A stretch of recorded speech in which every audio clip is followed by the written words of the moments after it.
6 o'clock, we'll call the meeting to order. Please rise. Join us for the Pledge of Allegiance. I pledge allegiance to the flag of the United States of America and to the republic for which it stands, one nation, under God, indivisible, with liberty and justice for all.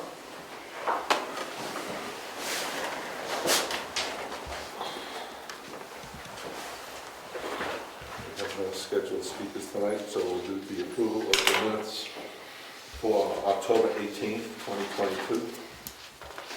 I'll make a motion that we accept the meeting minutes as presented. Second? Aye. All in favor? Aye. Opposed? No. That's approved.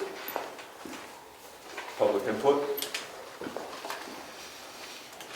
Mr. Bassett, I just wanted to acknowledge the efforts of the people who have cleaned up around the complex. I know especially the Kinvilles and Nasons have worked really hard, and it looks beautiful around the townhouse. So thank you to anybody that was involved in it. It's really nice. Thank you, Pat. Town clerk? Nothing to report. Heritage Commission? Good evening. So I'd like to do a report first and then go over the budget if that's okay.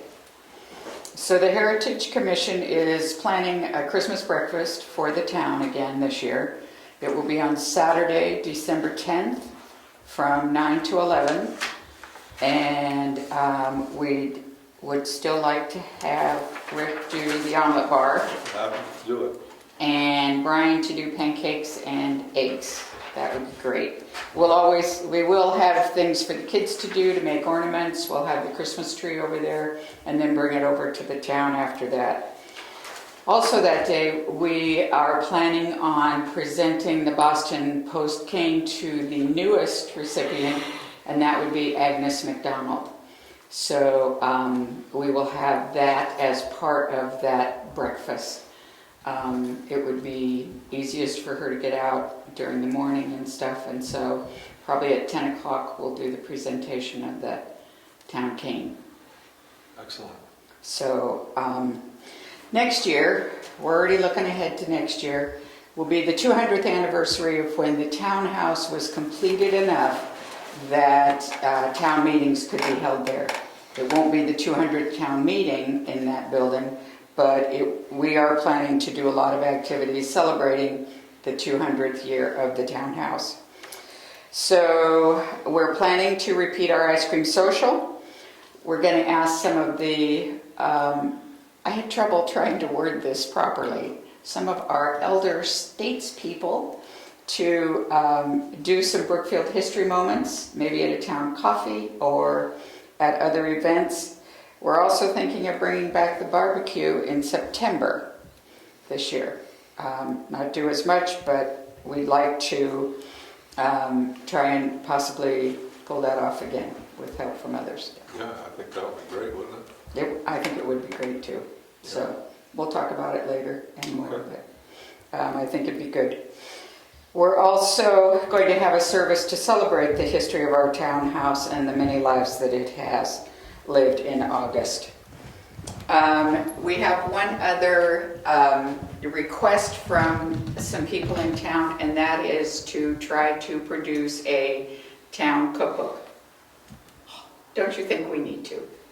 So we probably will have a section for older recipes or receipts as they were called in the day, and see what we can do. So we have one member who is going to do some kind of a basket to put here where people can put recipes in and stuff, and we'll see how much we get and what we do, but I'm sure we'll see what we can do. Is that to raise funds or to help people eat better? I think it could be all of the above. Okay, just ask. Yeah. So I just want to mention one other thing, and that is our wonderful asset in Bob Serbasic in the town. He updates the commission on a monthly basis on his cemetery project that he's working on under Craig's supervision, and this is just an incredible gift for our town. So as of the last meeting, which we had just a week ago, he's surveyed 56 of our 70 or 72 cemeteries and mapped them. He has transcribed 673 tombstones. He has noted 252 field stone markers, so people we don't even know their names and stuff, but we know they're buried in our town, for a total of 925 burials in total and 69 confirmed veterans. He's now producing a file so that anyone in the future can access, and it will be a master index, so you can see all the burials in the town by first, middle, and last names, including the birth names of the women when they're available, GPS coordinates, location of graves within the graveyard, and a sketch of the graveyard. So he gave us each a copy of the sketches. So not only does he do all this, he's also like an artist. Who knew? And so where is it? I have it here. This is a sketch that he's done. I'm not going to let you keep my copy. But this is the, up at Daly's at the Blueberry Farm. So this is a sketch of, he tells what road it's on and where it is, how far you have to walk into the cemetery. This is a map of the cemetery. And at some point, if you just click on the number, you'll be able to find out all the history of that person. And it's an incredible gift to the town. And I just want to thank him and think we owe him a deep debt of gratitude.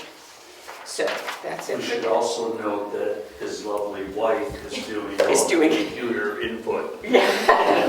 Actually, he graduated. Yeah. Doing a lot of He is doing a lot of it. Well, He sometimes asks for help when that one column disappeared, I hear, but. All right, so to the Heritage Commission budget. So I gave to Karen a proposed budget for just the Heritage Commission of $3,850. We put that in. Which, Yeah, we put that in. okay. Yep. So the other stuff is relating to some of the trust funds. So when I was here last, I presented you with a bill for now $14,000 to repair all the windows in the townhouse, and from a young man named James Munn. And my suggestion was that we've carried $25,000 for the last 2 or 3 years in the capital outlay of the operating budget. So my suggestion was to raise that from $25,000 to $27,000. So that would cover an additional $2,000 for the windows. And then the balance could be taken out of the Heritage Commission fund.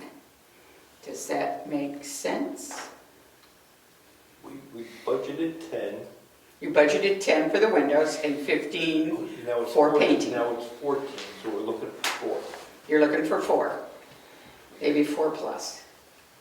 So does that make sense? And can that, What I don't understand is the amount of work that's left to be done. How Yep. much money do we need to cover that? okay. So I can, you have quite a bit of the information, but I did come up with an additional spreadsheet, and I'll give you each a copy. Okay, you were going to get a grant for the stenciling, or a fair portion of the stenciling. Yes, I'm still going to try and do that, but I got to find out a magic number for the stenciling first before I can go for the grant. I've been in contact with both the lady that came here and her family that to see if they're still interested in doing the stenciling. If not, I'll go back to New Hampshire Preservation Alliance and see who would be available to do that type of work. The other one was the baffles for better sound quality, and I've started looking into that, and gosh, oh golly gee, they're ugly. So, I've updated this as best as I can at this meeting. And when I know more information, I will get you more information. And when it would be done, Good. I think we're looking at 2025 or so for everything to be done. And So, so we're gonna do the windows sometime this year. sometime next year. I'm sorry, yes. Why don't we schedule the painting for next year also? Why don't we get? Yes, done? I plan on it. Oh, you said 2025, I'm sorry. No, everything to be done possibly, hopefully by 2025.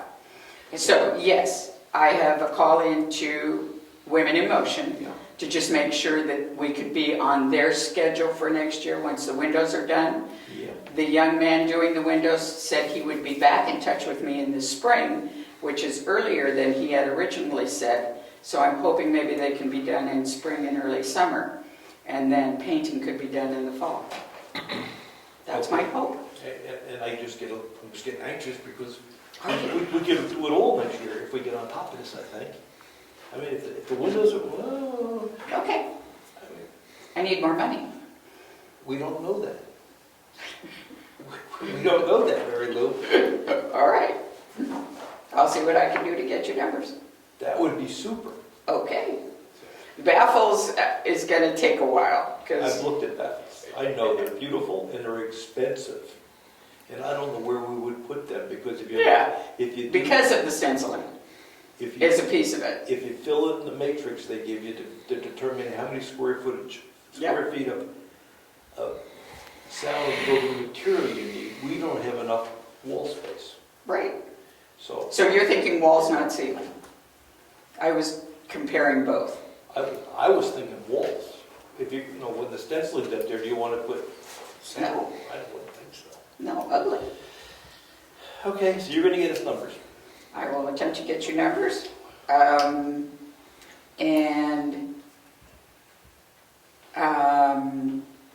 I'll be happy to come back and report. Oh, the other thing I would like to make a suggestion on is that another $10,000 go into the trust fund as a warrant article for next year. For, We don't know. you Well, we know the flooring has to finish. get done. Pardon me? You know flooring, We get the flooring, which is on top of that, so 10,000. I think we should cover the flooring with another warrant for, if not next year, the year after. Yeah. Because that's the last step, I would think, Right. right? Half the windows are painted. Everybody's gonna do the windows and do the painting, then Right. do the stenciling, and then the floor. Yep, So my take is, it was planning numbers, we put a lot of money into it, and now we're starting to wind it down. And now's the time to true up the numbers. I mean, to raise a warrant article because something might cost something at this stage, yeah, says to me, get some real numbers and let's shoot for the real numbers. I mean, the 15,000, that wasn't the quote we had for painting. I thought, well, the number I remember is significantly different. Right? So my take is, when we get some numbers, then we move ahead with putting more money into the trust. Yeah, I think the interior painting, that number probably was the number we had with primer and everything. I think that number was gonna be half of that maybe, but still, we confirm the number up to this. To me, the big wild card is gonna be the stenciling. Yes. Because either one, I think it's gonna cost a lot, but two, there'd be grant money involved, which could either, offset a chunk of it or, Exactly right. We don't know what the number is. We don't know what the grant money's gonna be. and there's roughly 20, in the trust right now, it's roughly 25. 25, right? yeah, I read 27 something. Yeah, okay. So basically, we have enough to cover the windows in, The windows are taken out. I thought it was 37. It's 39. 37. 39. The 25 All right, is okay. netted for the windows already. So the 25 is. okay, so that's net after window installation, plus the 4,000 we'll raise to cover the extra. Yep. Okay. So I just, we Yeah, no, I get where you're coming from, I'm just trying to think of like exactly what we were asking for. And I guess we need a true number on the interior painting. The stenciling we're probably not gonna know until next year at best. But we could probably get a Right. pretty good idea, you know, the flooring, I think that's not far off the possible. How many? 10,000 to redo the floor? We don't know if it needs redoing. I've got a man in Wakefield to call. And there's a For question that. whether the flooring needs to be replaced, the flooring needs to be refinished, and Right. I think that's a decent refinishing price and maybe some minor, you know, repair work. Repairs, yep. See, we're getting to the point with the money that it's hard for me to justify to the town that we ought to put more money away if we don't have good numbers. I'm with you, yeah. That's where I'm coming from. Okay. So I'll see what I can do when I hear back from the ladies with the stenciling. That's going to be the big one. And we know of grant money available. If not, if nothing else, I looked into L-chip, and that would be matching funds, but it would be funds. We got some more input on baffles.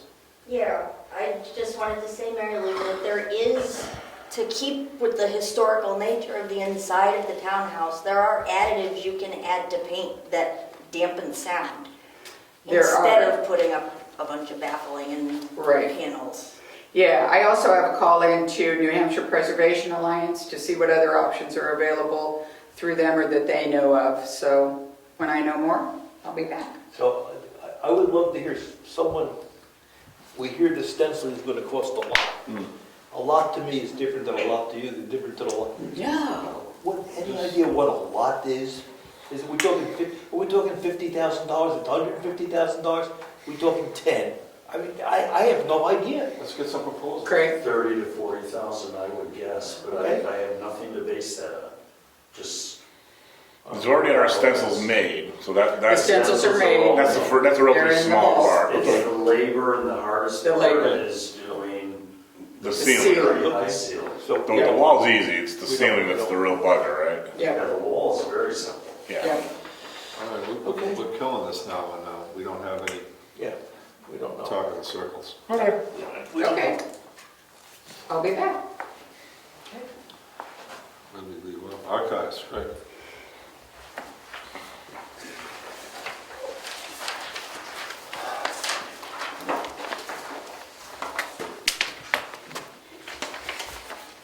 There's actually two there, I think. Now, that's another.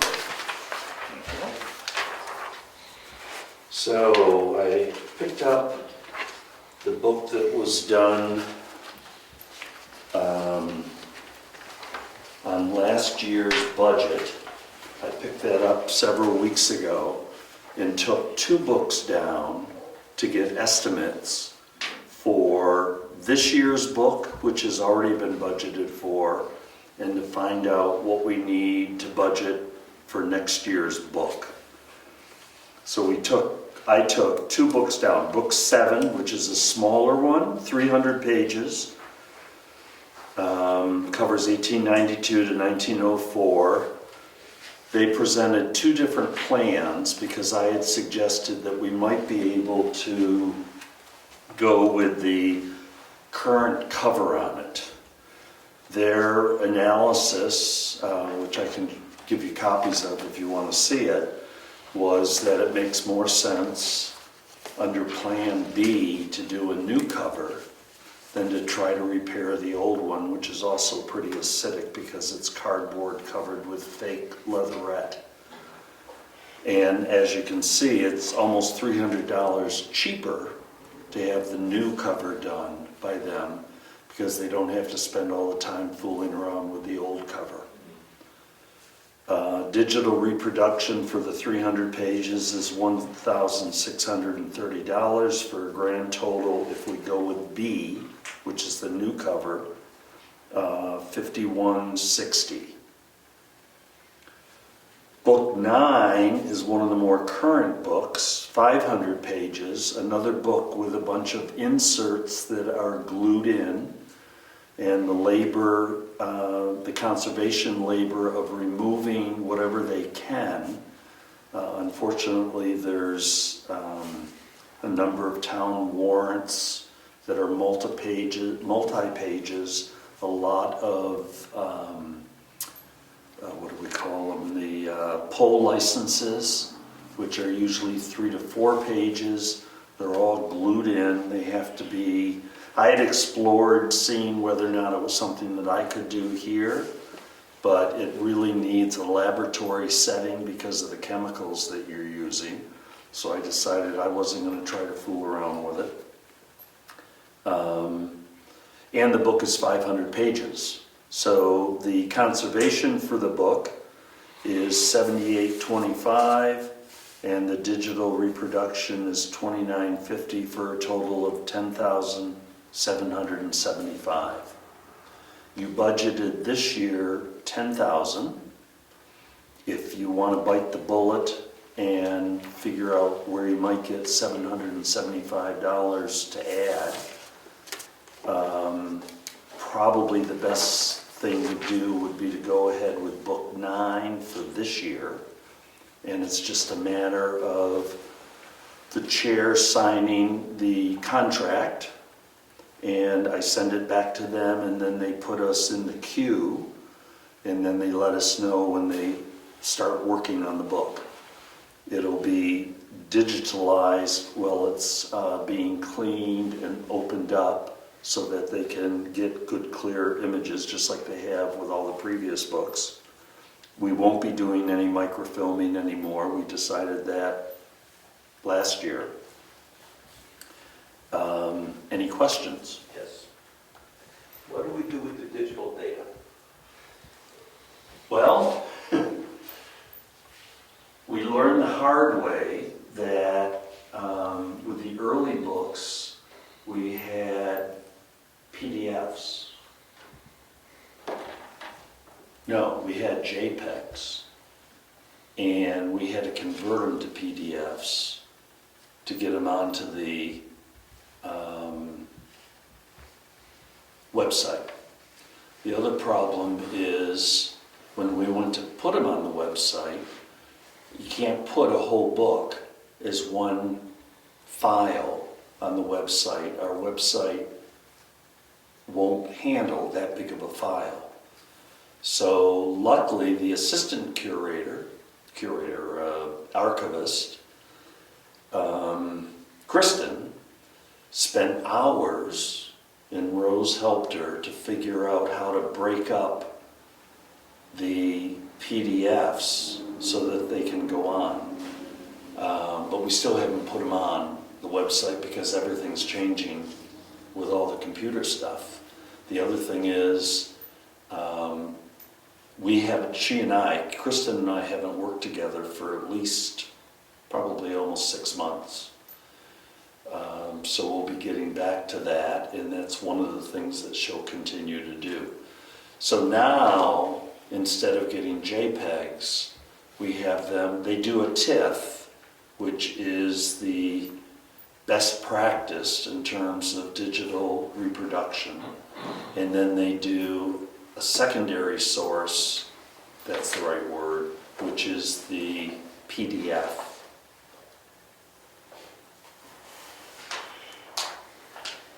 You look confused. Well, so none of it's on the website. That we want to keep doing it then. I mean, that's... Well, the intention still is to put it on, but our website is pretty inadequate to put a book on 500 pages. So we've had to break it all down into sets of pages so that they get loaded on that way. That's what Kristen has done with one of the books. And I would suggest that this time we talk to our IT guy and see what the solution might be. Maybe, I'm making this up now, maybe we put the whole book on our server with a link to it. Just maybe. I mean, so people don't know, they go to our website and they click on it and it really goes to the server where the whole book is. Just a thought. Well, that's what we've been trying to load it onto the server. But you're going through... Going through the website. Yeah. I think we want to discuss it with the IT guy. Okay. Let me know when he's available to talk to, and we can show him on one of the hard drives that we have exactly what it is that we need to load on. Okay. I mean, it's beyond my comprehension as to how to do it. Kristen, luckily, is pretty computer savvy. She spent hours working it out.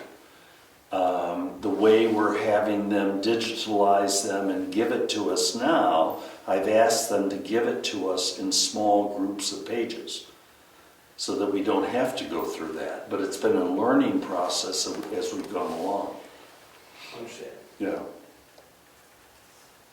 So what's your choice in terms of which book to do? Book 9 or book 7? If you do book 7, then when you go for budgeting next year, you're only going to be asking for probably $6,000. The thing that we have to consider is they've given us the quote now, dated roughly October 27th or 28th, and I forget how long that quote is good for. We get 10 for book 9 right now, right? 10,775, and we budgeted 10. So the 10,775 is out of 2022, this year, current year. That's for this year with a budgeted item of $10,000. So, yeah, I got most of that too. You picked a book up recently, you said. That book was paid for in 2021. That's We owe no money on Paid that, for. no money. You paid for it before December 31st last year. So then we This vote. book, whichever book you choose, is going to be for 2022, and you budgeted for 2022 according to the warrant article, $10,000. Yep. So if you do book 9, you just have to find 775 additional.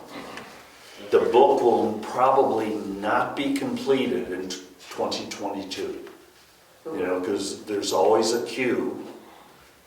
Usually, in my experience with the other books, it's been usually a couple months that we wait, and then I get a message from them that the book is being worked on. And that can take, particularly with the work that has to be done on book 9, with the removal of the inserts, it'll take a couple months. The digitalizing is the easy part of it. And they're both there, so if we do 7, we'll be looking for $6,000 more to do 9 in 23. No, 6 months.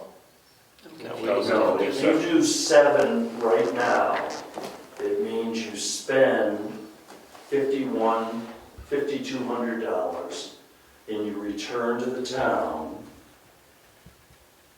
$4,800. Right. And then next year, you would budget 10,775. Actually, you probably want to budget a little bit more because, again, I can't guarantee that the cost won't go up like everything else. Because the quote is for now. We budgeted 10, Yeah. we spent it, we need a little bit more. And then next year we put in the budget 6. So we already have for book 9, more or less. We have enough, yes, we have enough for book 9 right now. They're both over there. Right, and they're going to stay there. It doesn't make any sense for me. If you do book 9, it doesn't make sense for me to go down, pick up 7, bring it back, and then take it back down. This is all to North Andover, Massachusetts. How many books are left after these two? Pardon me? How many books are left after 9 and 7? There's 2 books from the Civil War period, 5 and 6, that are the 300-page size. And then there's one last book which goes to 2010 or 2011. The book 9 was basically Mrs. Whittemore's services, town clerk, and then the very last book is Virginia's. And Virginia's is not in very bad shape because it's so current. It's from the 70s, maybe the early 80s, up to 2010, 2011. Yeah, so we have 5 books total left to do, if you count Virginia's. Right, and count these 2, yeah. I just don't think if there's only 2 left, we just do them both at once, but we have 4 more to go after 1, so. I'd say we just, book 9, let's just get it done, get the extra money, and let them hold on to books, have them till next year, then we just budget whatever it needs to be. I think so, because the rest of the books are sort of small. Today's dollars, we're talking $6,000 a year, Roughly, yeah. right? I think if they're all about three ballpark number. All except Virginia's. Virginia's Virginia's is a big. 500 page. It's actually the same kind of volume as, I mean, I can show you if you want. I have the keys to the vault with me. But it's a very contemporary kind of ledger book with crisp white paper that's lined in blue, all numbered, and a cheap cover, a cardboard cover. Okay. So we're in for that, Yeah, we got enough to cover. I'm looking for as much next year. That's right. Right. Let's do that. I think so. Okay, I agree. Book 9. And for budget purposes, 6,000 for next year. That's what I would do, yes. Make a motion.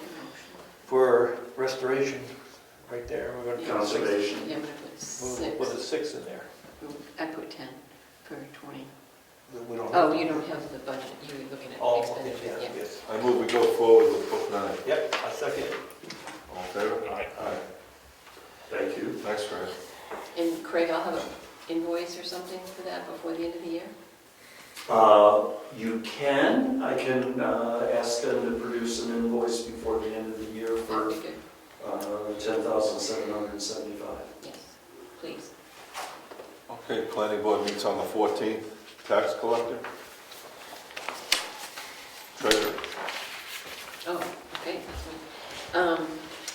I wanted to say that Cybertron will be here on Friday or Monday, or if they're not here on Friday, they'll be here on Monday to install the server and begin installing the individual computers.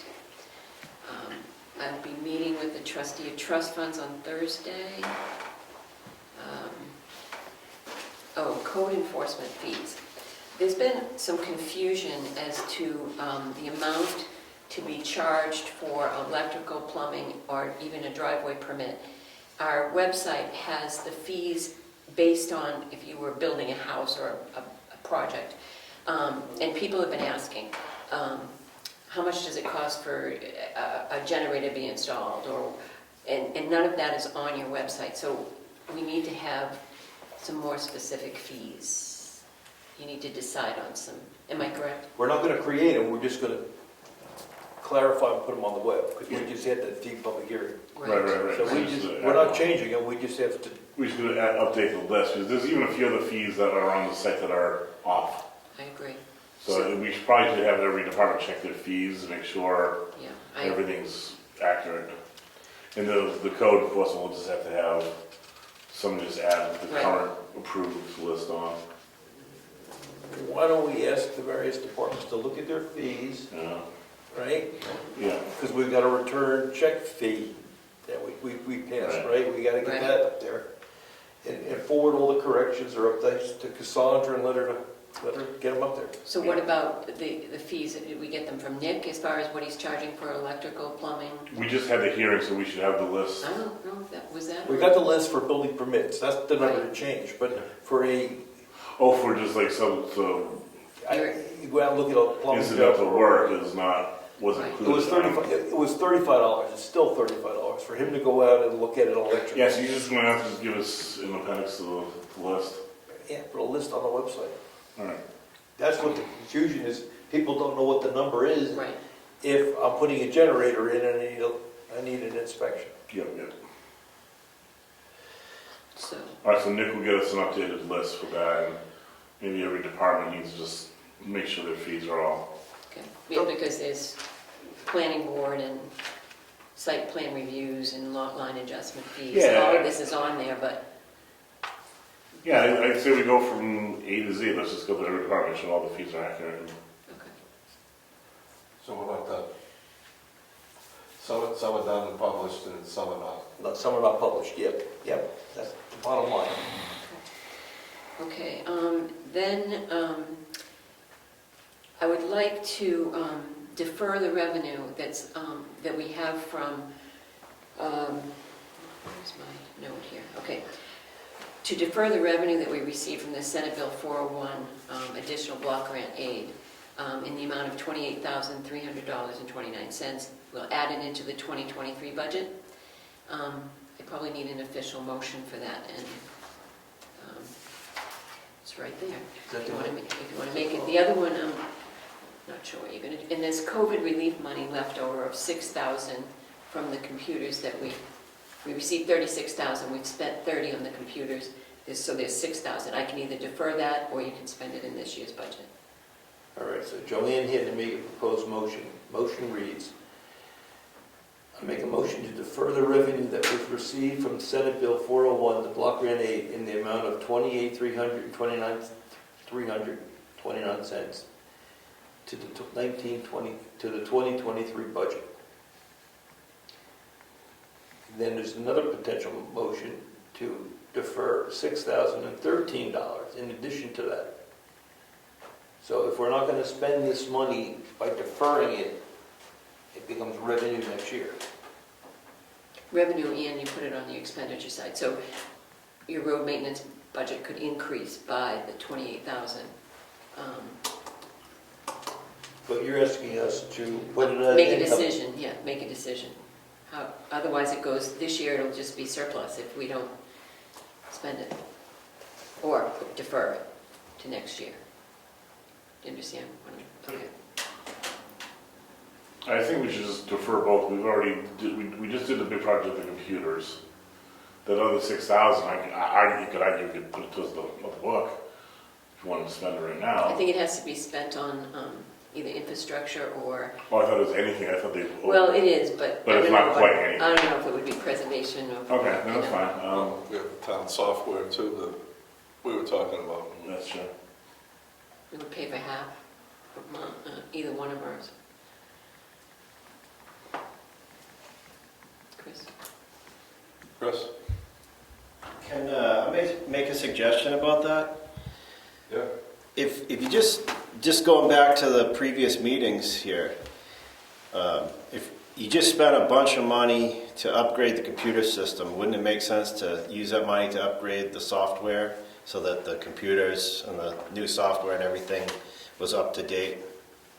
I'm saying rather than defer it, take whatever is necessary that's allocated for that and put it towards the software too. I mean, it's great to have new computers, but if you got old software running on it, how much have you really improved the situation? Made the old stuff a little faster. I'm sure it could be faster, but it just seems to make sense to me. If there's a question out there about spending that money or deferring it, and you still have things to purchase for that system, then. Well, you're right. I think the 28 has to go for roads. Right. But the 6 is for infrastructure, and infrastructure could be computer software. So if we go for the software with the 6, we have to find 8 to go with it. Or you can budget for that next year and just pay the 6, like a deposit on it, or... Will we get it? I think they'd start working on it. I don't think we want to start until next year anyway. January 1 for me anyway, if we went.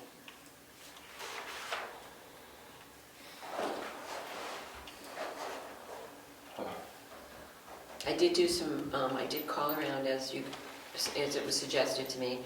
I talked with Lincoln, New Hampshire School District, town. They have a population of 2,000.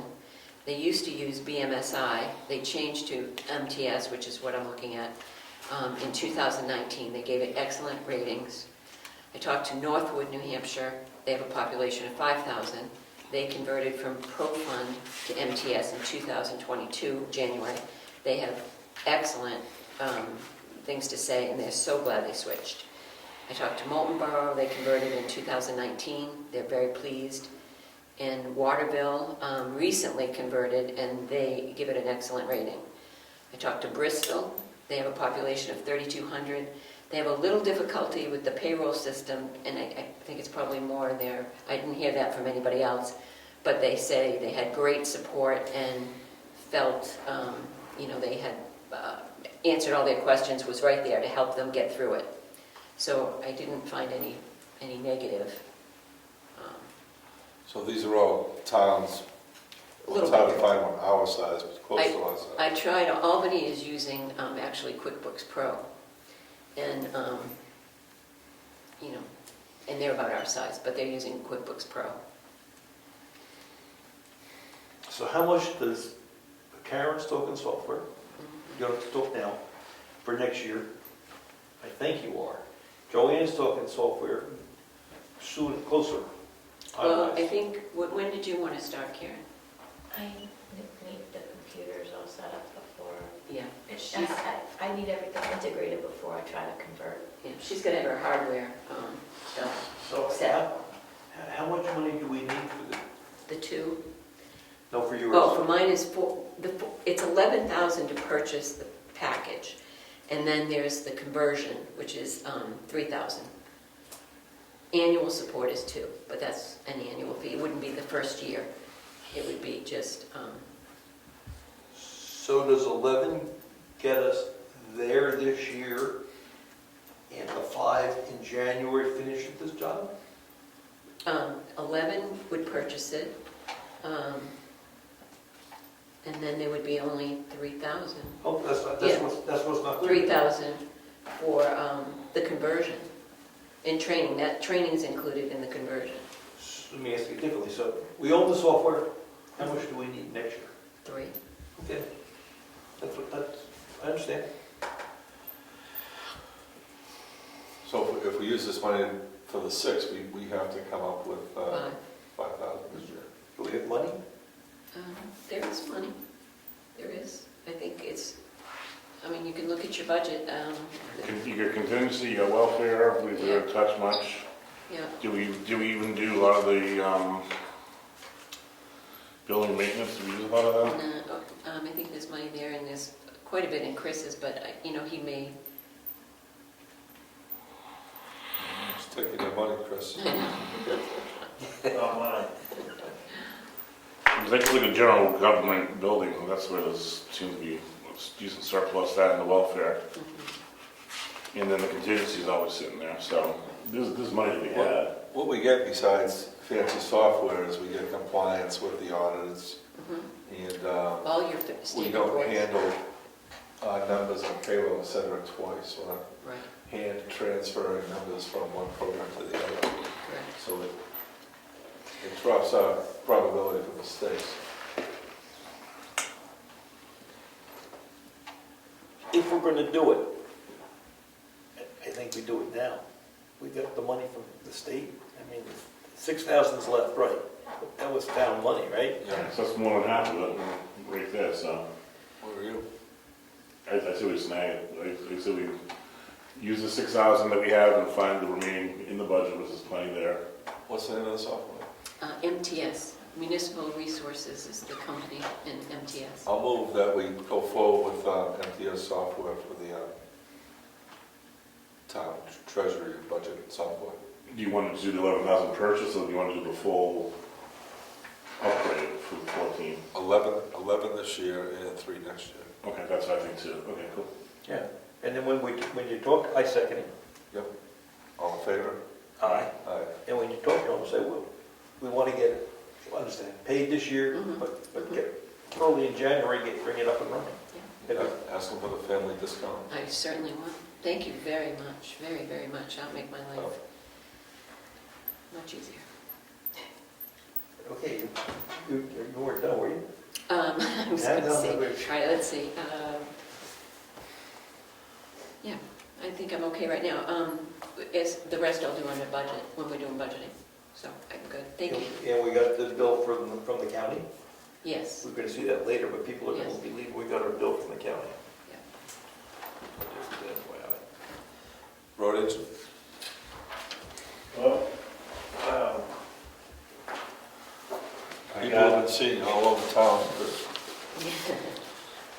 this is just one company that I got to come out, and I identified three paving projects. So So some sticker shock there probably. This is on Garney Road, there's a couple different options there. The price difference is minimal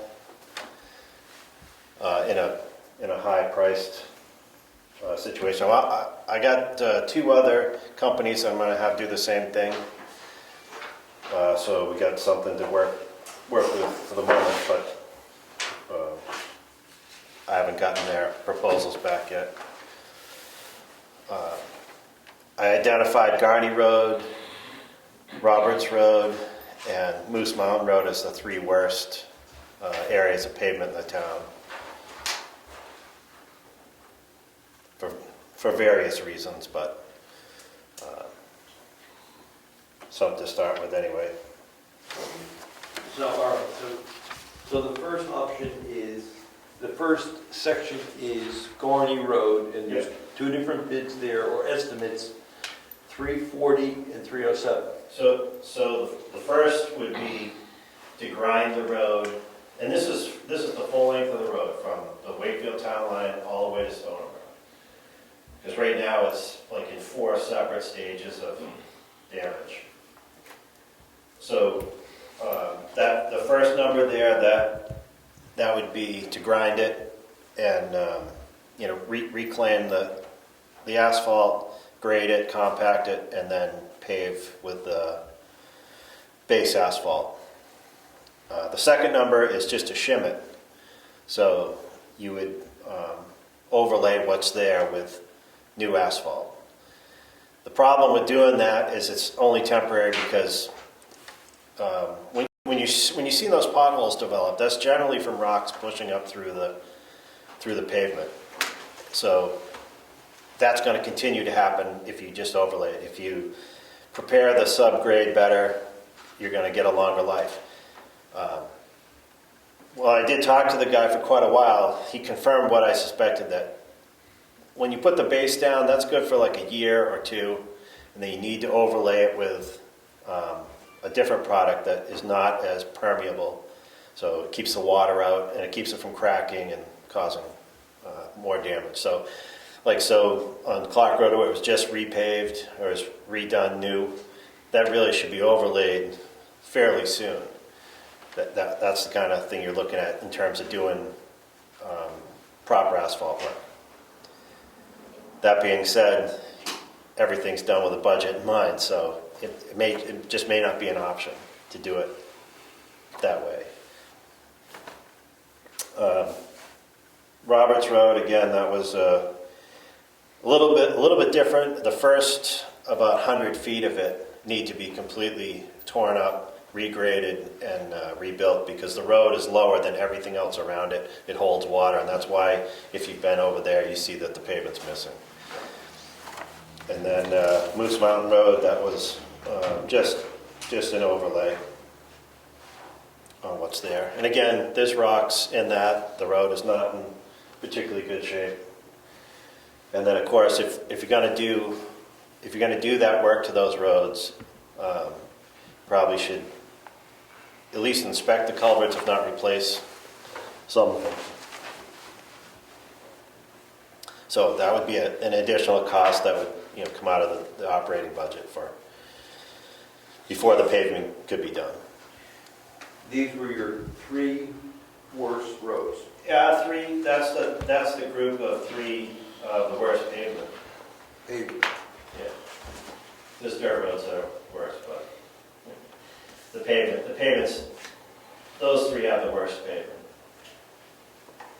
There's a small section of Clark Road too, basically from the railroad tracks back up to the Wakefield line. It should be done, but it's a short section and it's maintainable at the moment. So what I'm trying to get a handle on is I pick one number each line, keep the numbers simple.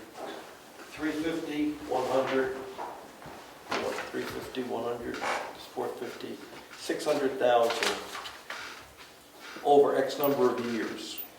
Yeah. You can't do it all in 1 year. So how many years are you going to spend 600,000 over, and then what's behind it?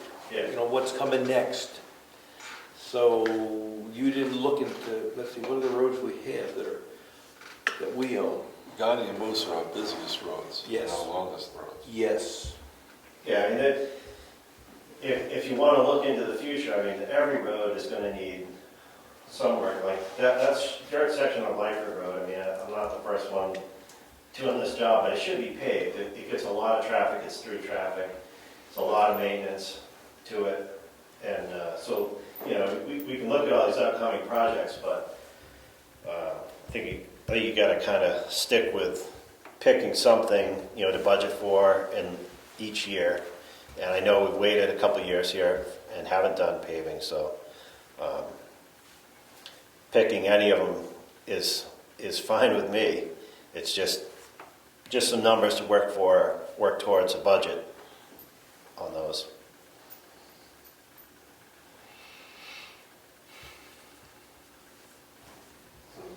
As we put back into 2023, we want to go back into paving.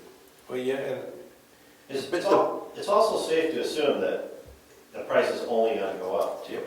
You know, and that was a comment that was made to me, asking about, oh, you know, we put this off for a couple of years. Like, well, that's going to cost you.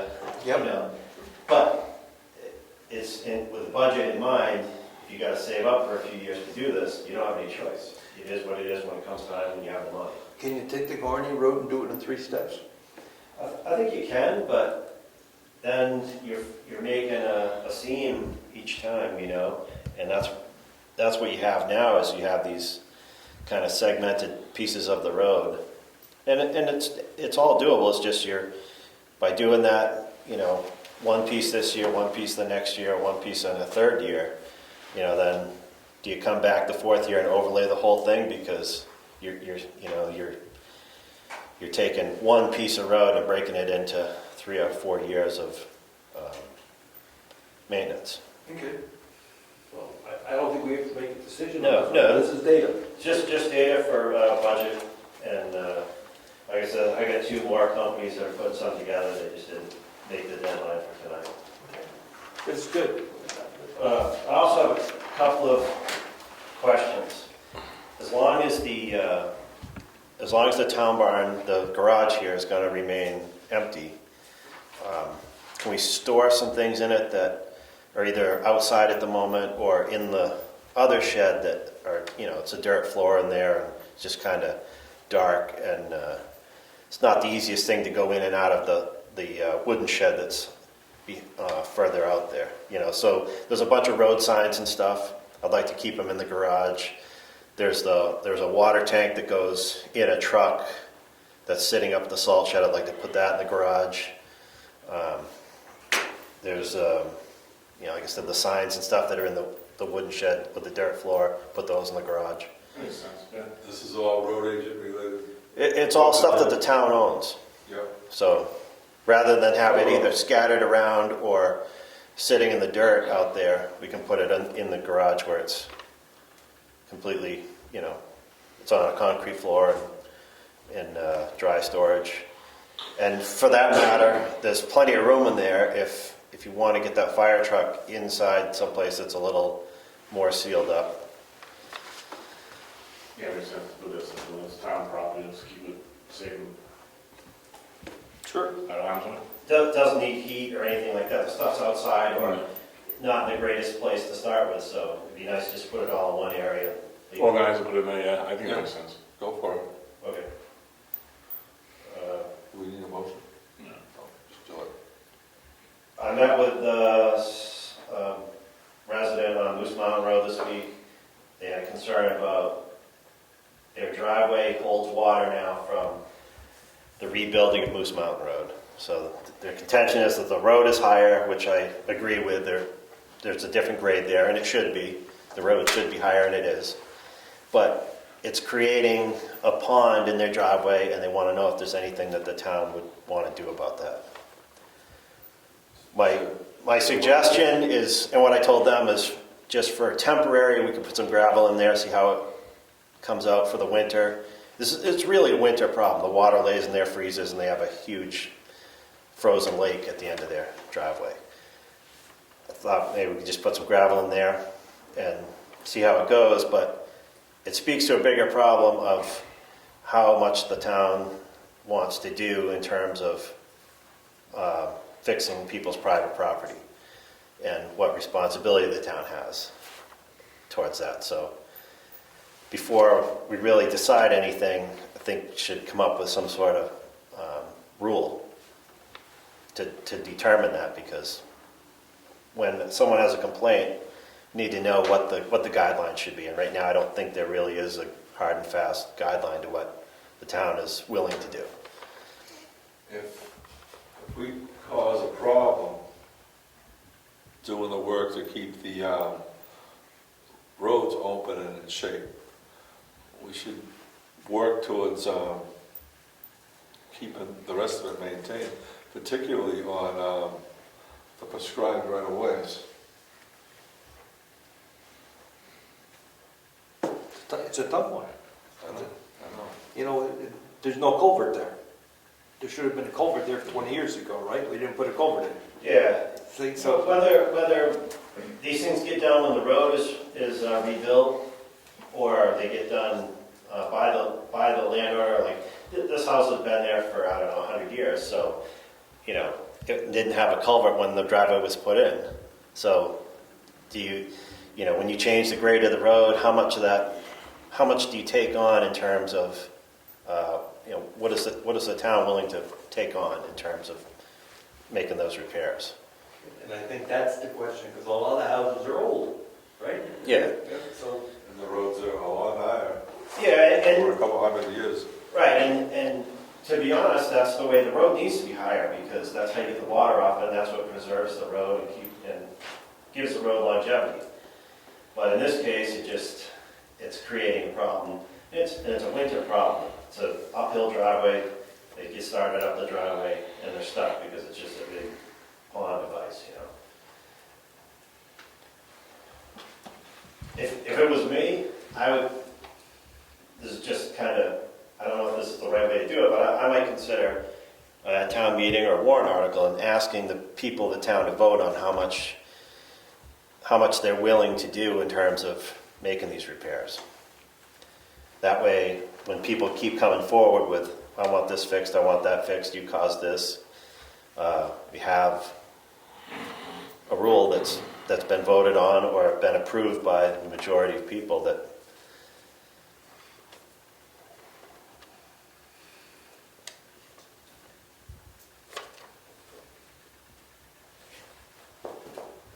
I'll have you speechless. it's a tough one.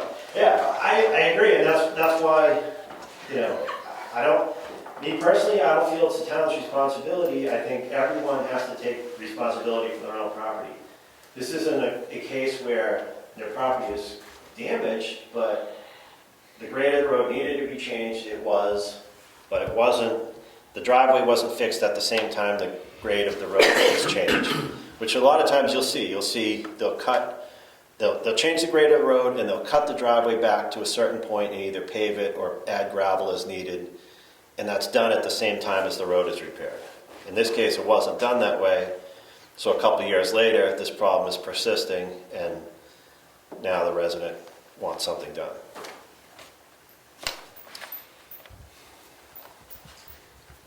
It seems to me, if we have to pave the road, we have to keep the road higher. I mean, that's the guideline, keep the water off the road. Seems to me if we do that and we create water somewhere, we have to deal with it.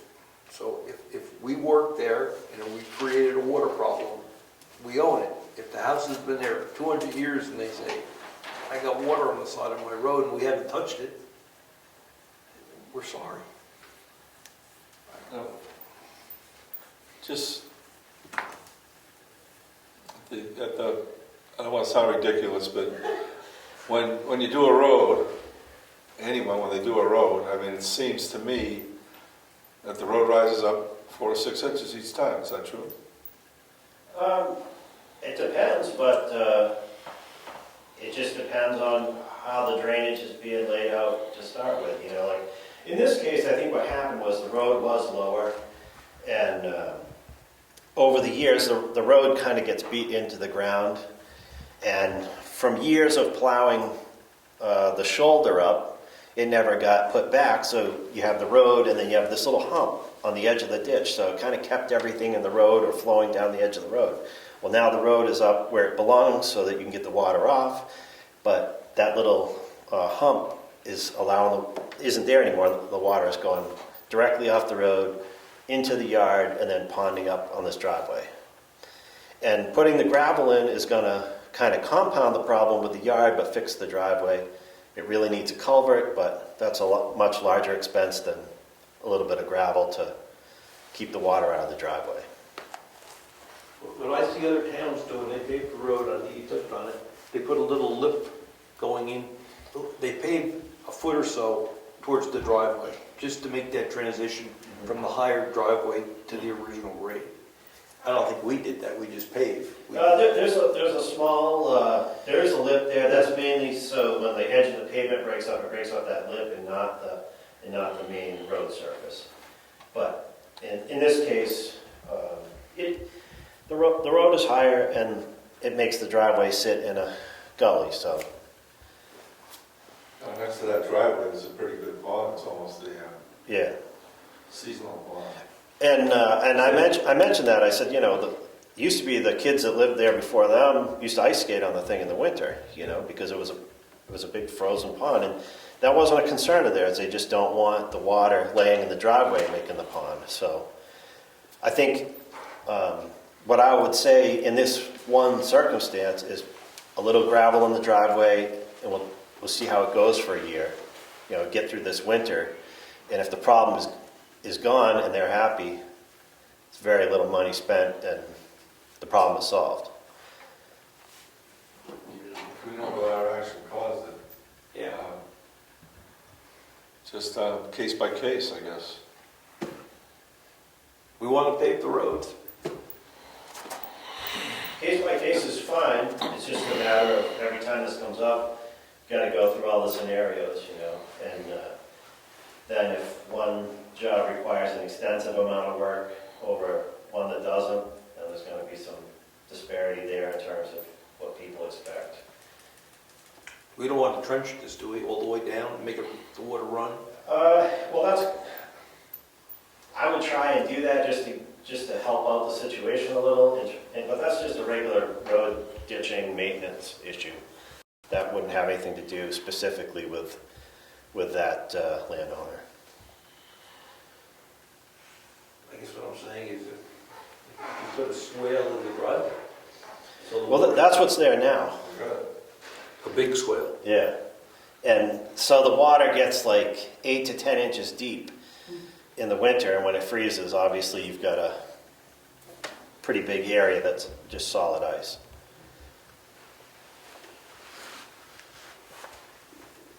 Just do the gravel patch up for now, and then we'll see how that handles the problem this winter. And if we got to address it further, we'll address it further. Case by case, like I said. So if you got to throw some gravel in there, right? You need gravel, Craig? No, I don't understand why the landowner wouldn't be responsible for dealing with whatever changes occur that impact them. I mean, if there were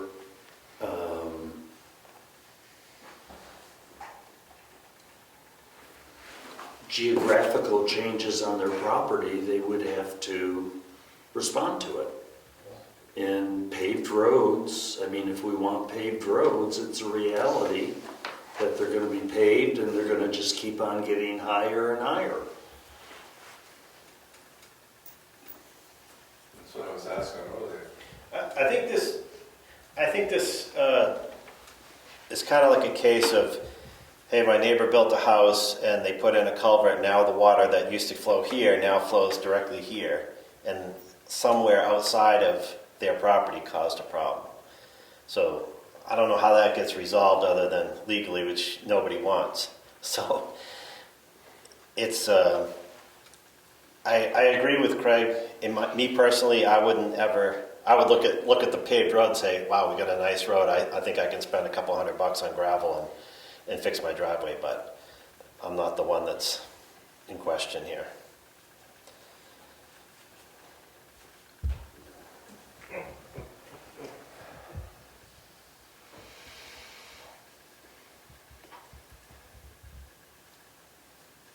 we don't solve the problem by putting a trench all the way down the side of the road.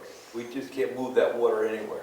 It's flat. That's essentially what's there, it just doesn't move anywhere because without extensively changing the grade from point A to point B, it's pretty flat there, and there just isn't any place for the water to really go. And the main concern is the driveway. The people just want their driveway so they can get up. We got another meeting.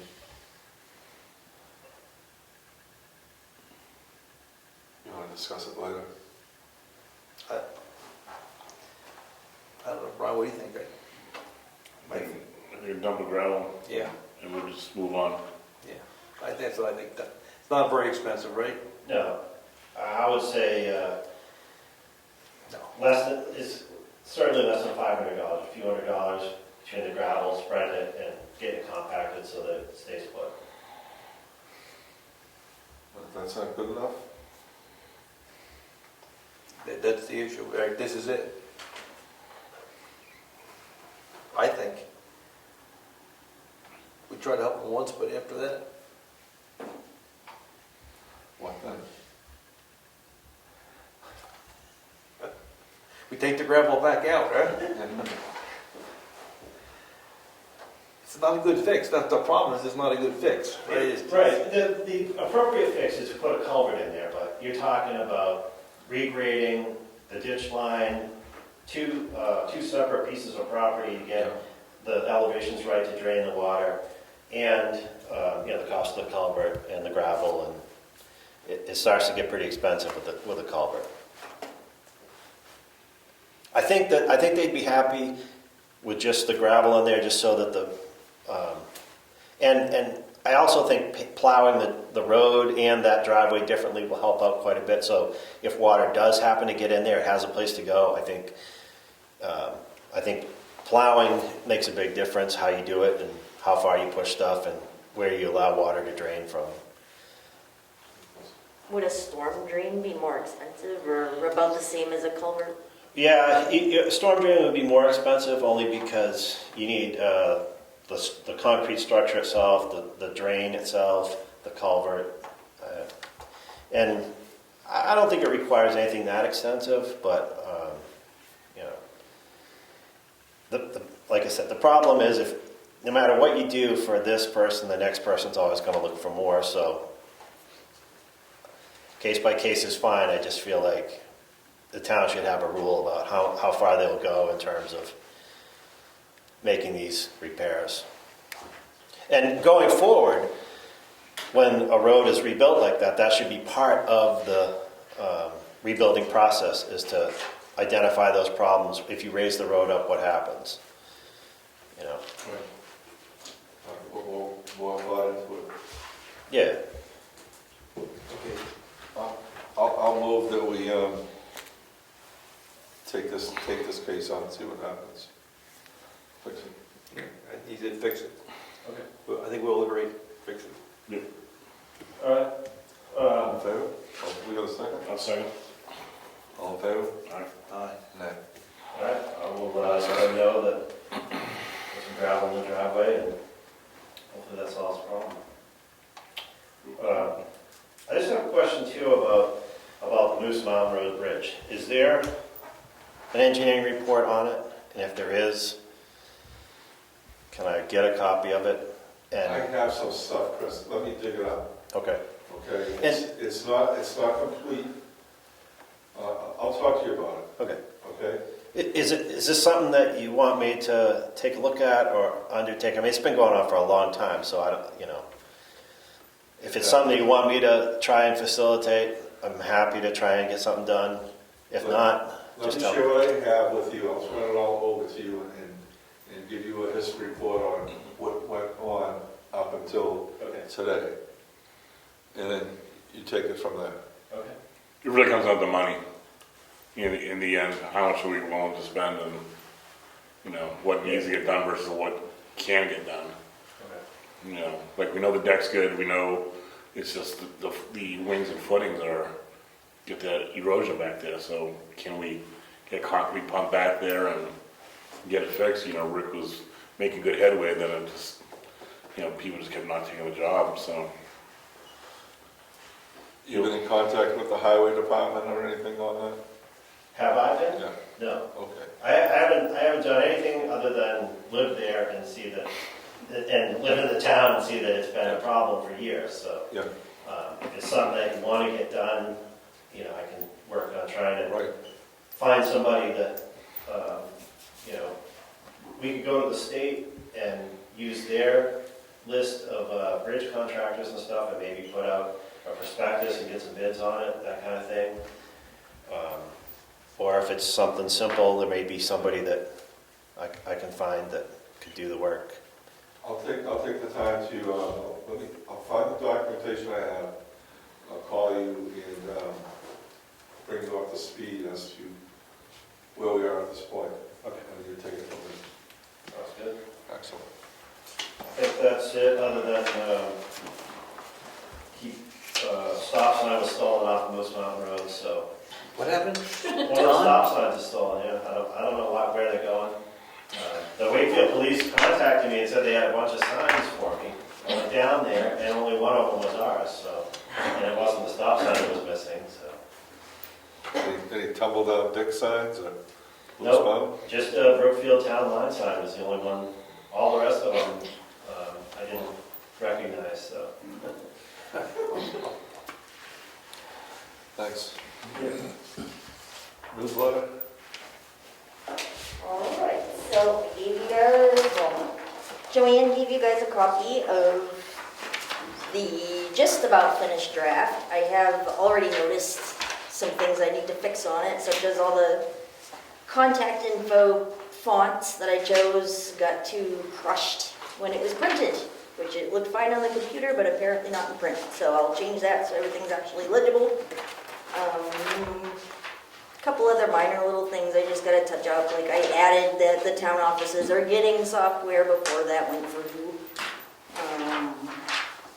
Things like that, but for the most part, other than those minor corrections, I think it's done. If you guys want to take a day or two to look over it and send me any changes you think I need to make or whatever, then I can do that and send it back to you and it'll be ready to go. So you have a committee of two, right? Right now? Well, 2.5. Yeah. It's a That's better than zero. She's been doing, Leah's been doing most of the work. We've just been handing her information as we're gathering it, and she's been writing it, so. And I did recruit Lois Hall to edit it since she is an editor, so. Did she get it yet? I sent it to her before I came tonight, so. Oh, so she didn't work on it yet. No, she hasn't touched it yet. Excellent. I'll go with it.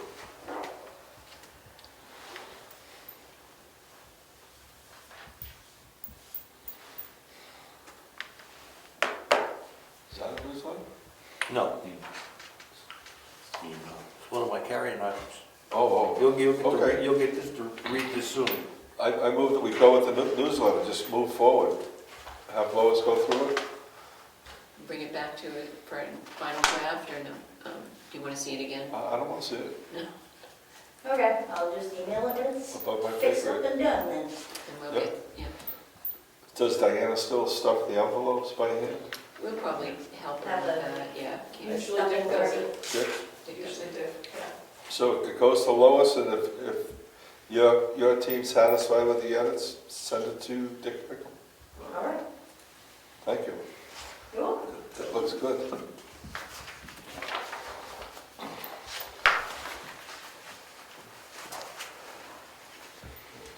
So, did we vote to, can you cover that, Mary? Did we vote to, No, we didn't.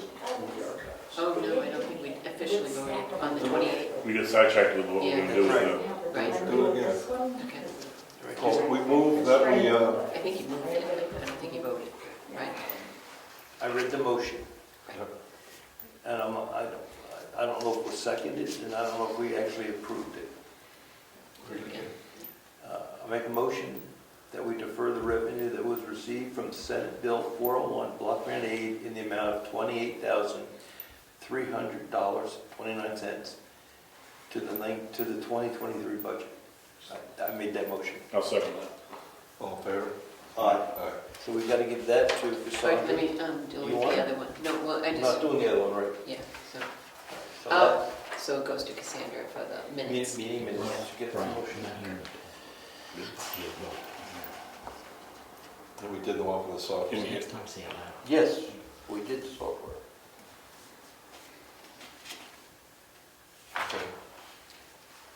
Okay. Old business, Excuse me, yep, moderator? moderator.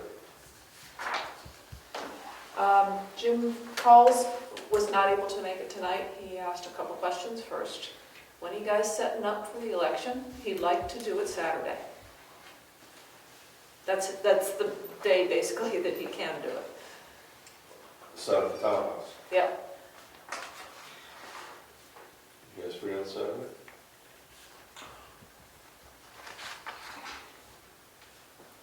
Just sign up for an election on Tuesday. You know, I do Saturday morning at 10.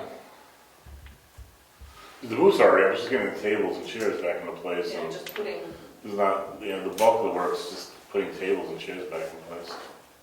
what he needs to do is make sure all his posters are up and all the other stuff that the state looks for, so. So what time? 10.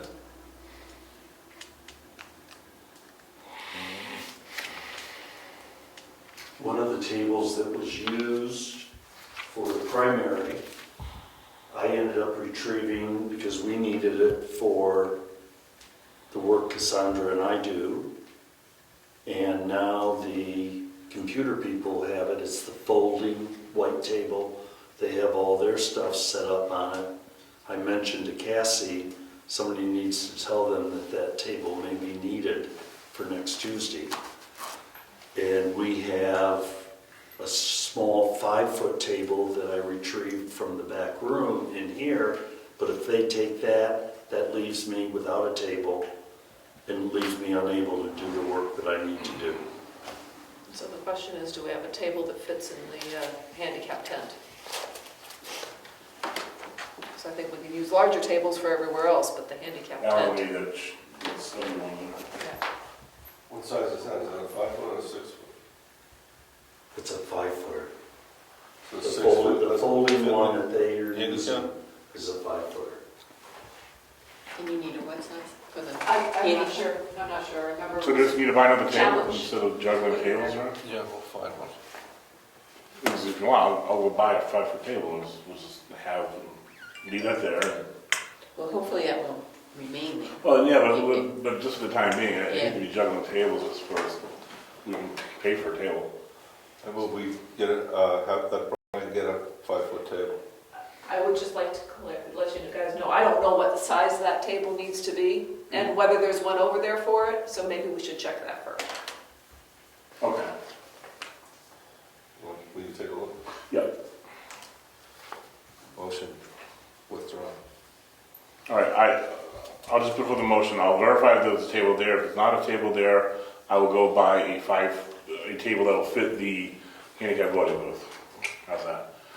Thanks, Brian. All right, second that? Yep, second. All in favor? Aye. Aye.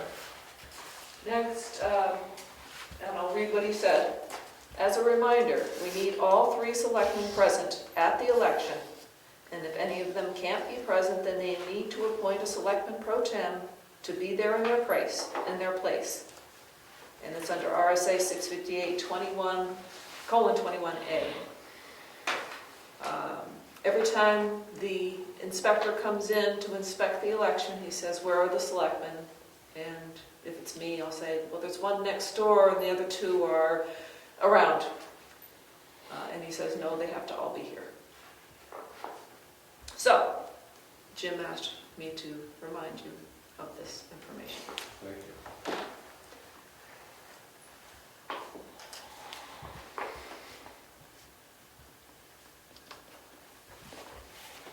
Any more? Thank you. And if I remember correctly, I can technically be in here But it'd be on the grounds, right? Okay.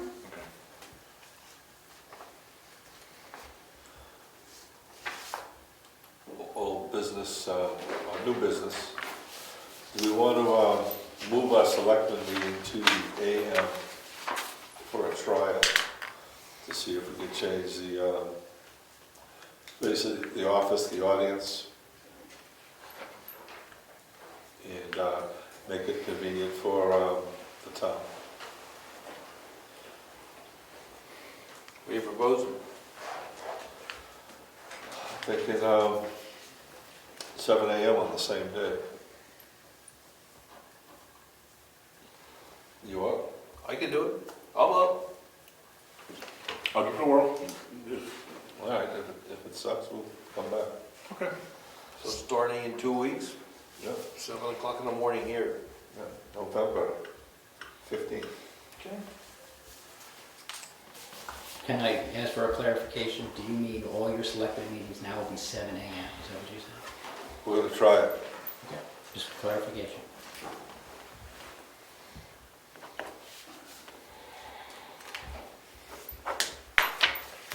Okay, Rick, did you approve the minutes?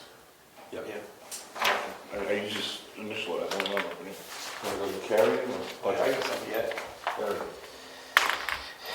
As you know, at the last town meeting, we were authorized to work with the Carroll County Communication District Planning Committee to generate bylaws.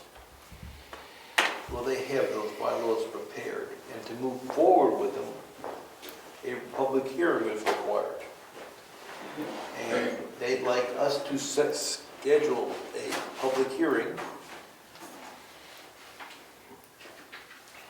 before the end of December, so they can come in and have a public hearing, get input from the town as to whether we want to continue with this communication district participation.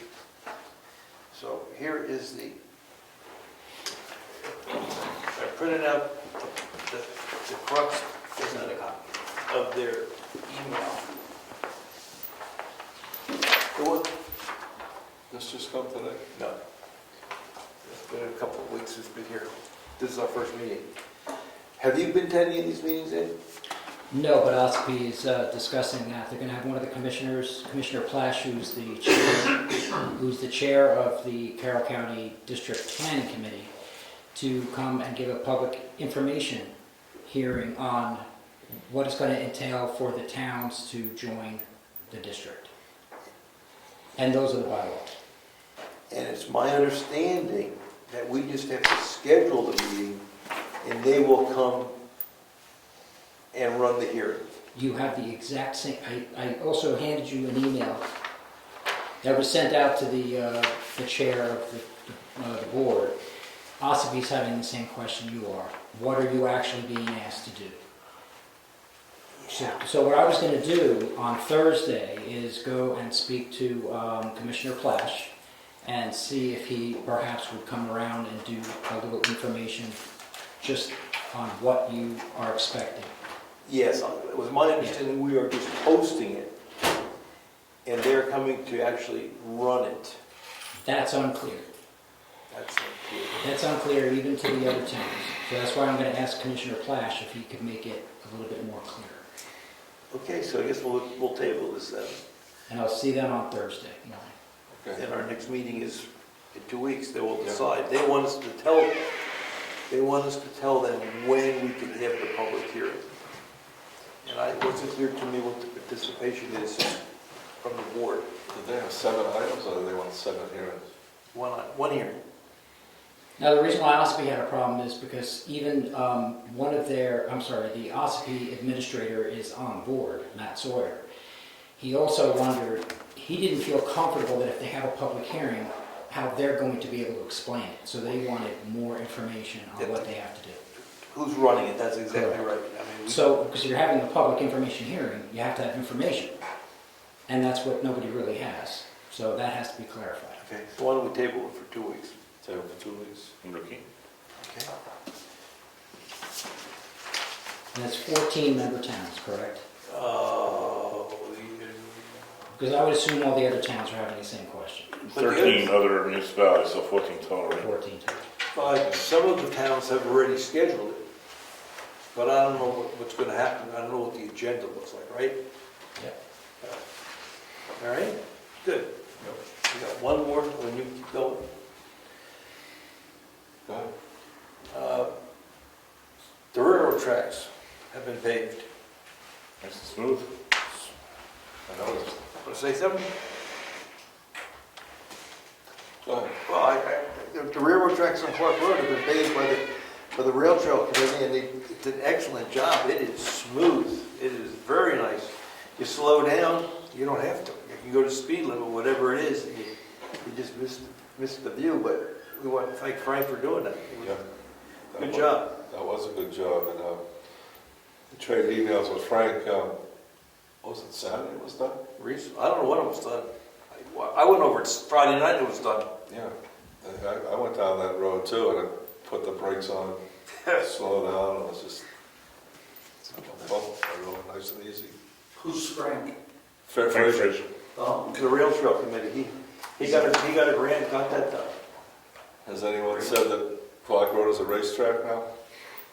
Terrific. I think people still have it in there. It's going to be ingrained for at least a year. Slow down, slow Yeah, down. that's right. Can't retrain us that fast. Good work. So, budget. Yeah, we gotta do budget. Before you do your budget, can you Yeah. just really quickly go over my grant review? Yeah, there's three things I wanted to talk about. That was one of them. Let me just bang a couple quick things. Conservation is meeting tomorrow at 6.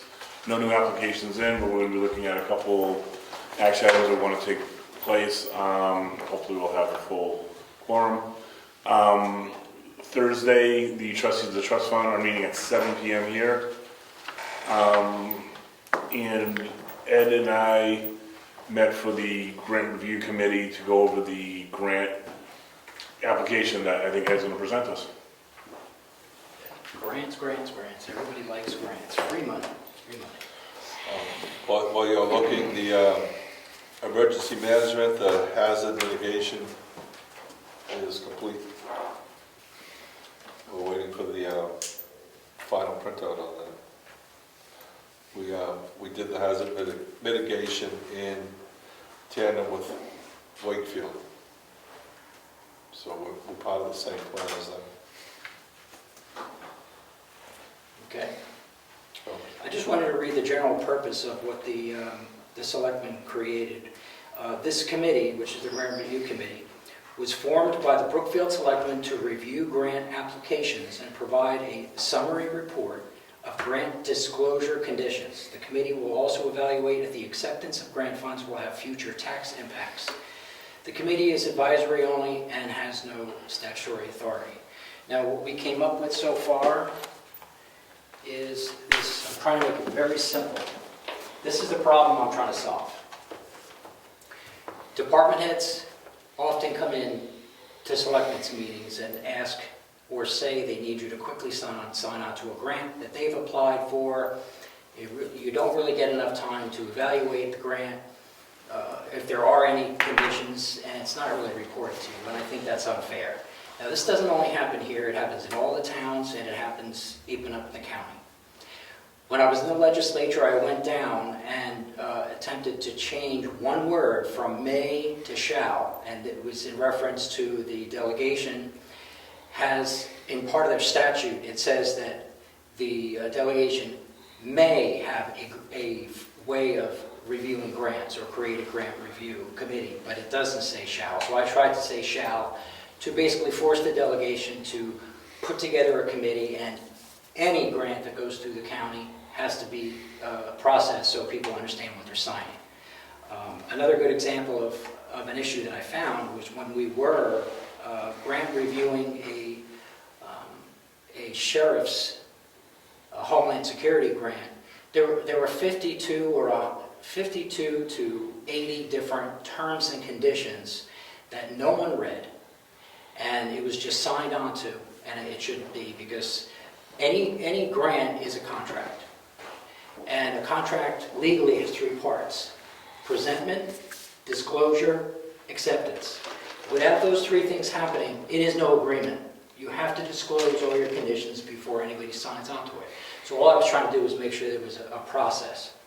So I'm trying to do a very simple process. This is the draft grant submission application form. And what would happen is the department head would come in and they would fill this form out. And with this form, what would accompany this form would be the application. No department head should be coming in to approach the select board and just simply say, I've applied, before asking, applied for money, and then ask you to quickly sign on to it without reading it or anything. So all this does is provide a stopgap measure. It forces the department head to give you all the information you need as if it was a real contract so you can review it. And all they have to do is basically fill out the form. That's what the form looks like. And this, of course, can be changed at any time.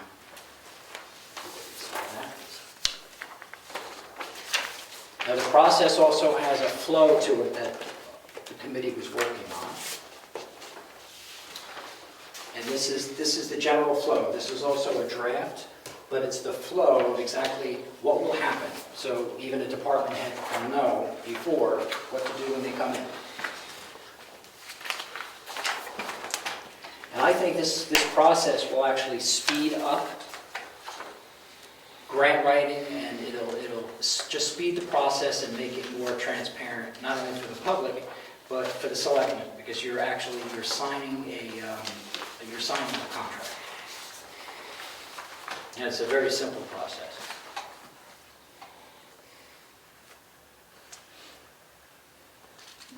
Another good example of tax impacts.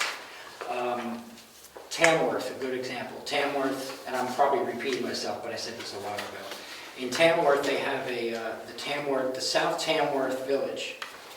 They went out for a grant years ago to put in sidewalks, to put in all those lights, the lighting, and it's all fixed up. Nobody read the grant because it says that the town is now perpetually responsible for removing the snow and ice off all the sidewalks. Now, it was a large sum that they didn't put in the budget. So if they had reviewed this and followed this process, they would have known through the terms that they are now responsible for not only the lighting, the maintenance of the lighting, but they're responsible for the maintenance of the sidewalks. So not only the snow removal, but they're also going to have to, when they break up, they're going to have to be changed. So there's good reasons to quickly and properly review grants. Not free money. No, it's definitely not free money. And here's another good example. If take all the COVID money. Now you had grants come down from the federal government.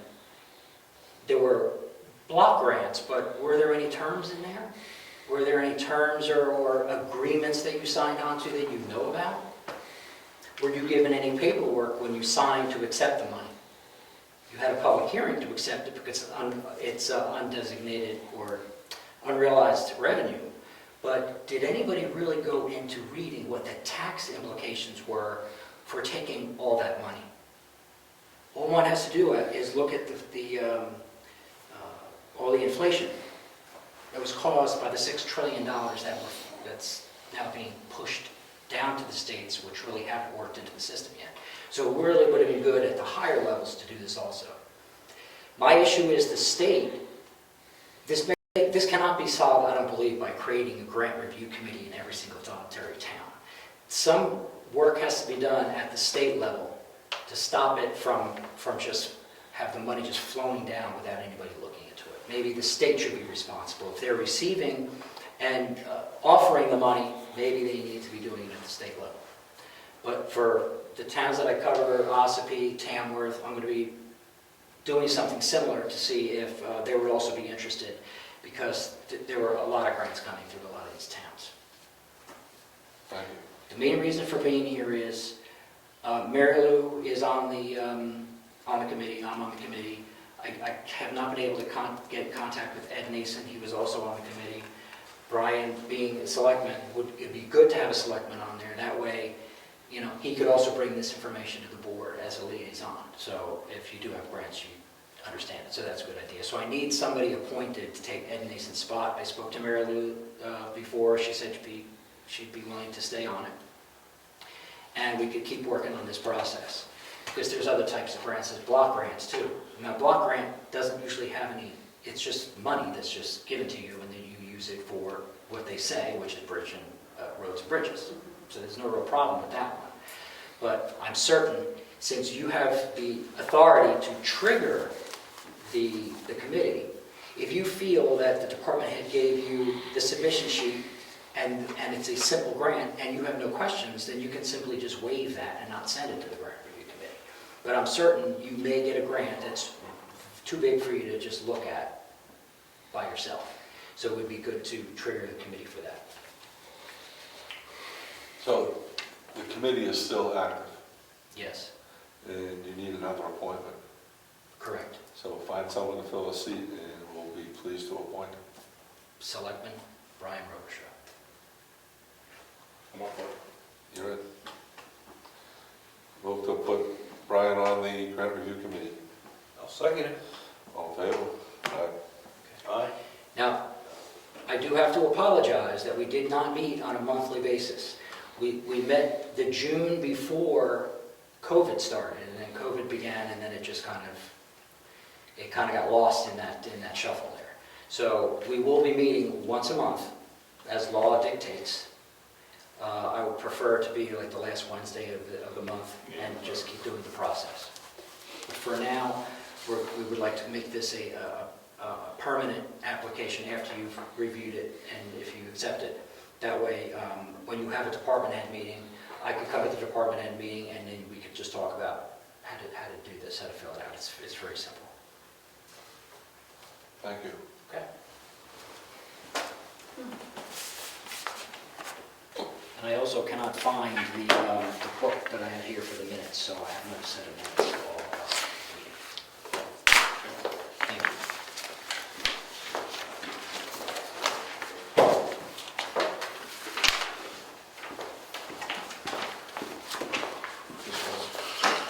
Do you want to do bills and accounts first? This is just. Before budget or after This budget? is- You want to do bills and accounts before budget or I after? think we should do bills and Get checks that? now. Okay.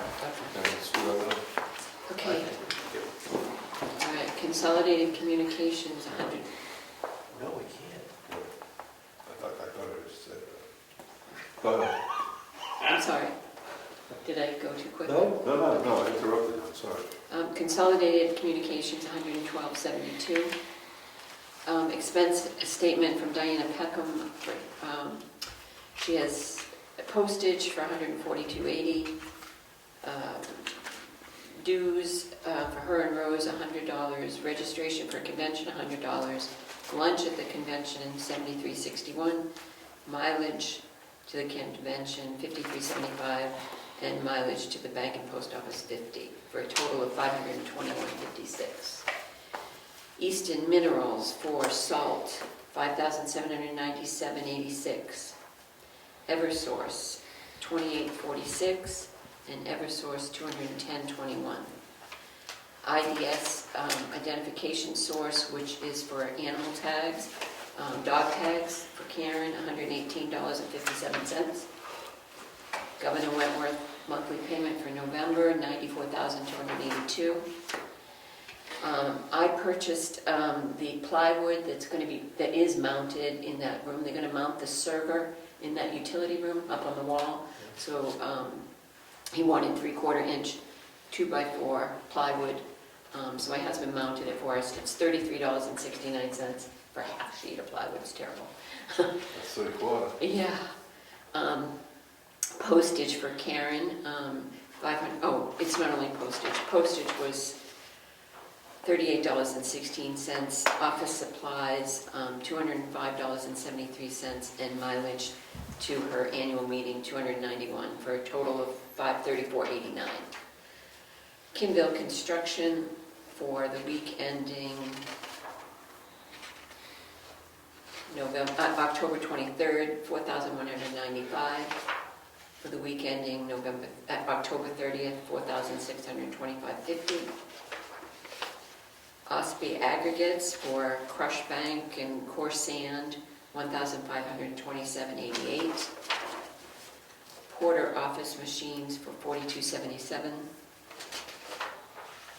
And I had a request from Tri-County Community Action for their annual allocation of $1,550.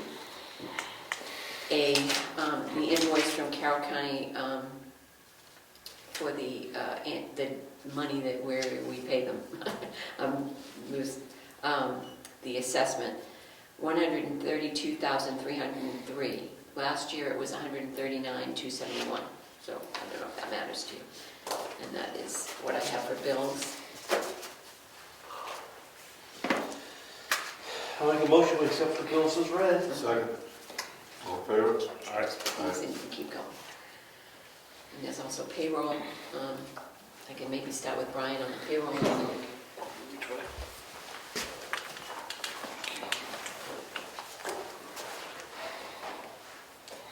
I also have Craig, I didn't get your $100 in with this batch of payments.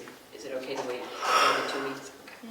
I also have an invoice from Craig for the digging of, internment of ashes of David and Jean Albro. The grave was dug in the Joseph Churchill Cemetery graveyard on David Guttadero's property.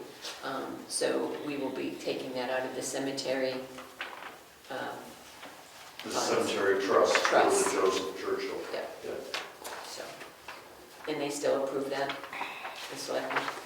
Yeah, it's still an expense coming out of the operating fund. Have we paid Eleanor Devo her bonus for the year? Don't we do it at Somewhere. Okay, December? Yeah. okay, I think it should. No, I thought we did it earlier, but okay, so long as I'll it's, check. as long as it's still on the books and we got us. I'll write it down and check. Yeah, we want to do it.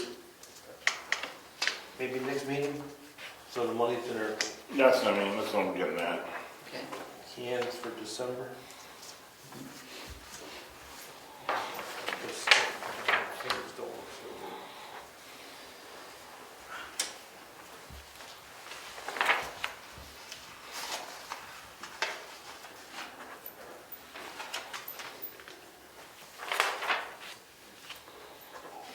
So, forward.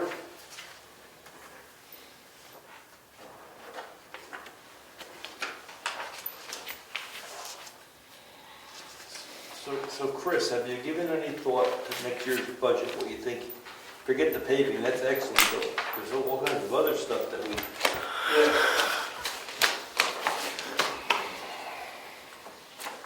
The answer to your question is more. But a couple of things to consider. I think we're going to get into a bunch of tree work here. Every ash tree on the side of the road is dead, along with several others. The usual stuff that just dies, some of the stuff is overgrown, but every ash tree you see is either dead or dying. So some of them we can handle pretty easily. Other ones are going to require probably some sort of tree service, around power lines, stuff like that. And you look at them inside the rock wall? Yep. Yeah, just the ones that are, and maybe they fall down and the power company takes care of them. I don't know, but nevertheless, they're going to be some hazard trees that probably ought to be dealt with. Definitely going to have to buy a bunch of gravel for these dirt roads to give a base to maintain. And identified a bunch of culverts that need to be replaced and a bunch of catch basins / storm drains on the sides of the roads, because in a lot of cases there's less than 6 inches of distance between the edge of the pavement and a 4-foot hole where the culvert is. So whether that means extending the culvert out in some cases or putting in some sort of catch basin, that'll be determined by what there is to work with. So in addition to the normal maintenance, I would say those are some things that we should be thinking about in terms of adding to the budget. So I think the budget this year is 150 for summer maintenance.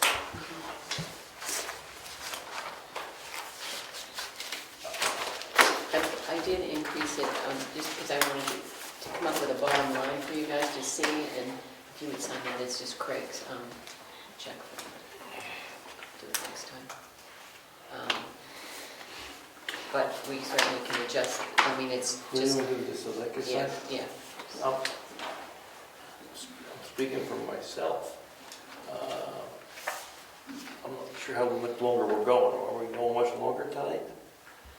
We could do a work session on budget, yeah. Hmm? We could do a work session on budget at another time, it's up to you. I think maybe like a 5-minute break, just, yeah, in between now and then. Whatever you want. But I'm fine with going with additional time, I just, we take a little break, just. all right. Well, why don't we set up a work session? And dig into it. Okay, I'm okay with that. I prefer the morning. You want to just, we're coming in Saturday at 10 to do the voting. You want to come in Saturday at 8 o'clock and work on budget for the voting work? All right with me? All right, so Saturday 8 a.m. Rick, you all right with that? Yep. All right, let's do a budget work session. Because I don't know what we're going to do with the date I keep missing And I'll make some adjustments now that Chris just gave us some rough numbers, but it sounds like we're going to just take a look at what we spent this year and You want me to give you this so you can review it before Saturday? And then sure, I mean, Couldn't hurt. unless you have some numbers. I don't have any specific numbers. Yeah. I'll tell you what I did. But you gave us some good ideas, like the gravel, the Yeah, tree I mean- work, the mowing we need to get done this year. We definitely need to get the mowing done, and I don't know what's gonna happen, but I mean, just the price of fuel alone is pretty substantial here, so I mean, if things are gonna keep going up too, I mean, everything you touch is gonna go up a lot. It's all the price of just, Yeah, the strangle of diesel is just, it's out of control. The entire country operates on diesel fuel, Yeah. and the price of diesel fuel should be substantially less than gasoline, and it is not. That's a shame. It's It's- 8,000 more. Yeah, so Takes less to make it, and we don't have any. that being said, no matter what you touch, whether it's culvert, whether it's concrete, whether it's gravel, it's gonna cost more. The salt, I know we're talking about summer budget, but I mean, just look at the salt, it's almost $80 a ton this year, so it's gone up substantially. And we will have that 28 that you deferred, and there's another 15 coming, which we had the public hearing on it, but we won't receive that till December. So that's We get 42. almost 50. Yeah, so that's a lot of dough that we can use to offset this summer road work we got. Yeah, yeah.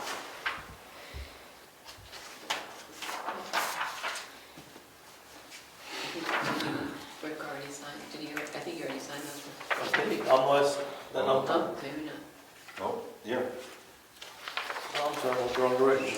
Sorry. Okay, so here's a budget that I put together, and, you know, that way we'll bring it on Saturday, but, we definitely will adjust mine, because I put the sauce, the whole sauce. Yeah, the software package in there. Yeah, so, this is for your record. Yeah. I know Rich likes to read. All right, so this will be for Saturday.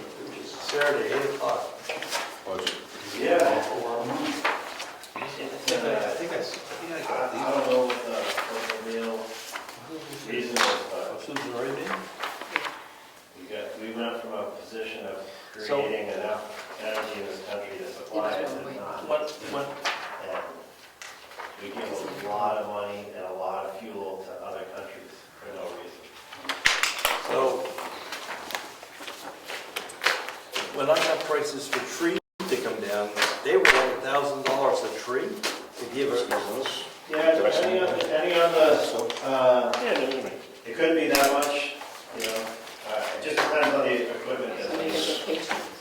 Paychecks and, Okay, great. And like I said, a lot of them can be handled or just left alone kind of and let them come down in pieces, but at some point, they're gonna have to be dealt with. yeah, just seeing some of the stuff on Garden and some of the stuff on Lyford, it's not pretty. That someone's gonna go down the wrong time. Right, and it's gonna cause a variety of problems. And also, I mean, I don't know if you noticed, all of the roads are completely grown in. And even like I've been working on Tumble Down Dick Road, and I don't think we need to go to that extreme of just clearing everything, but there are several trees that are either broken, dead, dying, or just bent over from a snowstorm. So, you know, that stuff's gonna need to get cut at some point. We tried to sub out Army Road last year. And they were so busy, they couldn't do it till the end of this year. It was 18 months out. Yeah, they just told us, yeah, good luck, talk to us next year. Right. And I see Ashland up and down, still doing work for somebody. They're all always up and down on Garney, and I'm not sure where else they've been going, but I don't know if they're going over to Tibbetts Hill or something, but last week they've been at it again. Yeah, yesterday they're up in the woods there, cleaning the power lines. Yeah.